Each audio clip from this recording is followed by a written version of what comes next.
Trading లో ఇంకొక important aspect వచ్చి పేషెన్సీ అనమాట అండి. సో ఎవరైతే మంచి పేషెన్సీ స్కిల్ అనేది ఉందో వాళ్ళు గుడ్ ట్రేడర్ అవడానికి ఛాన్సెస్ ఎక్కువగా ఉంటాయన్నమాట అండి.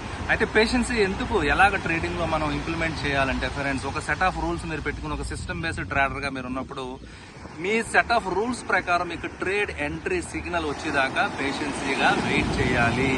సో చాలా మంది ఇక్కడ ఏం చేస్తారంటే అండి, సో ఆ పేషెన్సీ ఎవరికైతే లేదో వాళ్ళు ఓవర్ ట్రేడ్ చేస్తూ ఉంటారు. అంటే ఏదో ఒక ట్రేడ్ చేయాలి కదా అని ప్రతి క్యాండిల్ మూమెంట్ లోని ప్రతి రోజు ట్రేడ్ చేయాలి, ప్రతి రోజు అంతా ట్రేడ్ చేయాలనుకుని చెప్పి ఓవర్ ట్రేడింగ్ చేసి చాలా డబ్బులు లాస్ అయిపోయిన వాళ్ళని నేను చాలా మందిని చూసాను అనమాట అండి.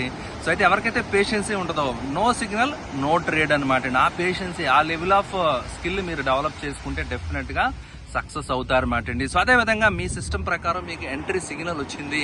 సిగ్నల్ వచ్చిన తర్వాత కూడా ప్రాఫిట్ రైడ్ చేయాలి. Trail your stop loss. అంటే మీరు అనుకున్న ట్రెండ్ లో మార్కెట్ వెళ్తుంది, మీరు అనుకున్న డైరెక్షన్ లో మీరున్న ట్రేడ్ లోనే మీరు అనుకున్న ట్రేడ్ డైరెక్షన్ లోనే మార్కెట్ వెళ్తుంది. సో అప్పుడు ఏం చేయాలంటే మీ స్టాప్ లాస్ ని ట్రైల్ చేసుకుంటా పేషెన్సీగా ఎగ్జిట్ వచ్చేదాకా వెయిట్ చేయగలిగితేనే బిగ్ ప్రాఫిట్ అనేది ఏదైతే ఉందో అప్పుడు మీరు ఎర్న్ చేయగలుగుతారు.